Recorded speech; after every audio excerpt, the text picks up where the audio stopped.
चलिए जी बच्चों, अब हम लोग अपना अगला टॉपिक कर लेते हैं and this is comparison between Biot-Savart's law and Coulomb's law. Coulomb's law और बायट-सेविट्स लॉ में कंपैरिजन, इसमें हम लोग सिमिलैरिटीज और डिसिमिलैरिटीज दोनों लेंगे और कंपेयर करेंगे कि बायट-सेविट्स लॉ और कूलम्स लॉ में क्या क्या सिमिलैरिटीज एंड डिसिमिलैरिटीज दोनों होती है, पूरा डिटेल में। ओके, तो स्टार्ट करते हैं हम लोग सिमिलैरिटीज के साथ में। यदि हम लोग सिमिलैरिटीज देखें,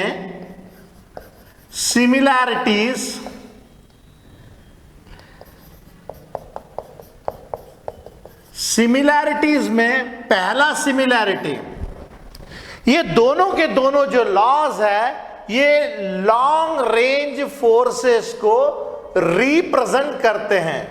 both laws represent long range forces, both laws represent long range forces. अच्छा, ये लॉन्ग रेंज फोर्सेस मतलब स्टार्टिंग फ्रॉम द चार्ज, जहां पे जैसे चार्ज रखा है उसके नजदीक में इलेक्ट्रिक फील्ड स्ट्रांग और वीक होते होते होते जैसे जैसे हम दूर जाएंगे वीक होते होते ये इंफिनिटी पे जीरो माना जाता है। सिमिलरली हमारे पास करंट एलिमेंट के कारण जो मैग्नेटिक फील्ड होती है वो मैक्सिमम होती है नजदीक, और जैसे जैसे हम दूर जाते हैं वैसे वैसे वीक होने लगती है और इंफिनिटी पे जाकर के जीरो होती है। और ये कैसे रिप्रेजेंट करते हैं? क्योंकि ये दोनों के दोनों इनवर्स स्क्वायर लॉज है। ये दोनों के दोनों both are inverse square laws, inverse square laws. ये हो गया इसका पहली सिमिलैरिटी। दूसरी सिमिलैरिटी इसके अंदर में यह है कि प्रिंसिपल ऑफ सुपरपोजिशन दोनों के ऊपर लागू होता है, दोनों के ऊपर। मतलब जैसे एक से अधिक चार्जेस हैं, किसी पर्टिकुलर पॉइंट के ऊपर अगर हम लोगों को इलेक्ट्रिक फील्ड निकालनी है या फोर्स निकालना है तो पहले एक के कारण निकालेंगे, दूसरे के कारण निकालेंगे और सबको वेक्टोरली एडिशन करेंगे। मैग्नेटिक फील्ड में भी कुछ इसी तरीके से किया जाता है। मैग्नेटिक फील्ड निकालते समय अगर एक से ज्यादा करंट एलिमेंट्स हैं तो प्रिंसिपल ऑफ सुपरपोजिशन हम अप्लाई कर सकते हैं। तो प्रिंसिपल ऑफ सुपरपोजिशन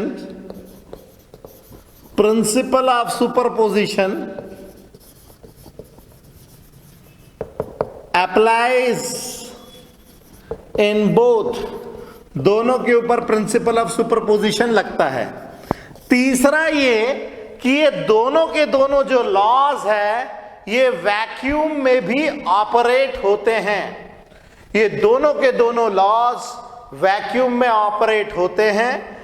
हम वैक्यूम में जब लेंगे लॉ इलेक्ट्रिसिटी वाला, एप्सिलॉन नॉट लिखेंगे, मैग्नेटिक इफेक्ट देखेंगे तो म्यू नॉट लगाएंगे। ये दोनों वैक्यूम के लिए वैलिड है।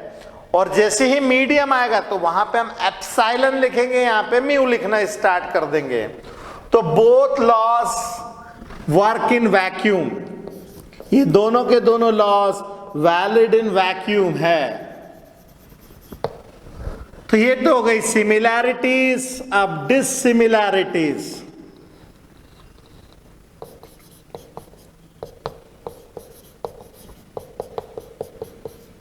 डिसिमिलैरिटीज। पहला पॉइंट बहुत इंपॉर्टेंट पॉइंट है, जो कूलम्स लॉ के अंदर होता है वो होता है एक स्केलर सोर्स चार्ज, मगर बायट-सेविट्स लॉ में एक वेक्टर सोर्स होता है, दैट इज करंट एलिमेंट। तो डिसिमिलैरिटीज में मैं कंपेयर कर देता हूं कुछ इस तरीके से। यहां पे हम ले लेते हैं कूलम्स लॉ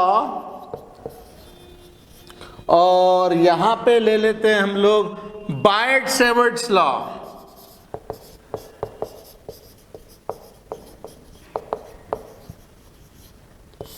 और हम लोग इसकी डिसिमिलैरिटीज को कंपेयर करेंगे पहला जो है इसका होता है स्केलर सोर्स। स्केलर सोर्स होता है जिसे हम लोग कहते हैं चार्ज, और जबकि इसके अंदर होता है वेक्टर सोर्स, और जिसे हम लोग कहते हैं करंट एलिमेंट।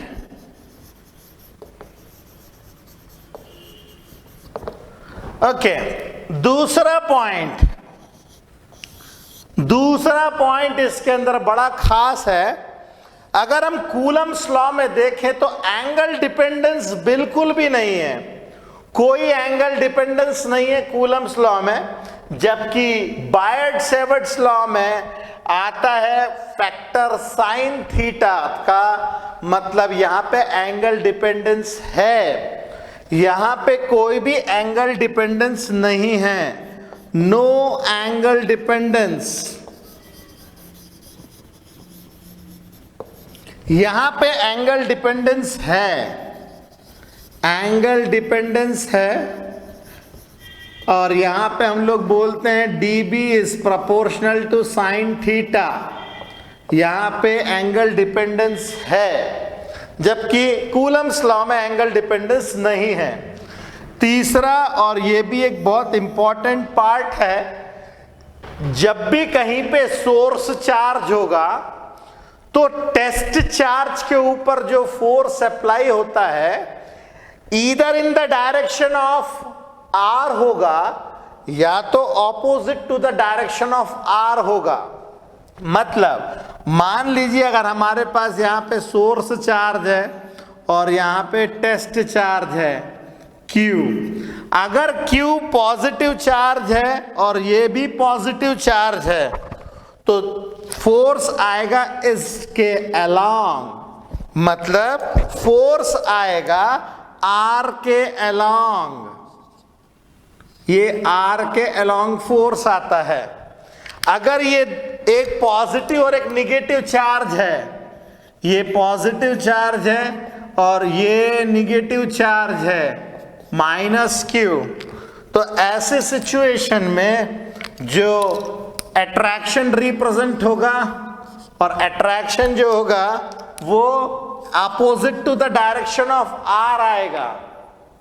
मतलब यहां पे जो फोर्स एक्सर्ट होता है इन द डायरेक्शन ऑफ R और in the opposite direction of R होता है। फोर्स जो होता है is in the direction of R और इन इट्स ऑपोजिट डायरेक्शन। जबकि यहां पे ऐसा सीन नहीं है। यहां पे मान लीजिए अगर हमारे पास में करंट एलिमेंट हमने ये ले लिया आइडियल, और हम लोग मान लीजिए किसी पॉइंट के ऊपर जिसकी पोजीशन वेक्टर R है, यहां पे अगर हम लोग देख रहे हैं तो ईदर डॉट या फिर क्रॉस मैग्नेटिक फील्ड हम लोगों को मिलती है। ओके, तो यहां पे जो हम लोगों को फोर्स मिलेगा वो मिलेगा in the direction perpendicular to the plane of R। Magnetic field is in the direction perpendicular to the R से परपेंडिकुलर डायरेक्शन में हम लोगों को मिलती है यहां पे मैग्नेटिक फील्ड, जबकि इलेक्ट्रिक फील्ड हम लोग को R के डायरेक्शन में ही मिलती है वहां पे। तो ये कुछ सिमिलैरिटीज एंड डिसिमिलैरिटीज है कूलम्स लॉ और बायट-सेवर्ट्स लॉ में। आप इसे ध्यान से कीजिए, एग्जाम में कई बार कंपेयर करने के लिए भी आता है। चलिए जी, फटाफट लिखिए इसे।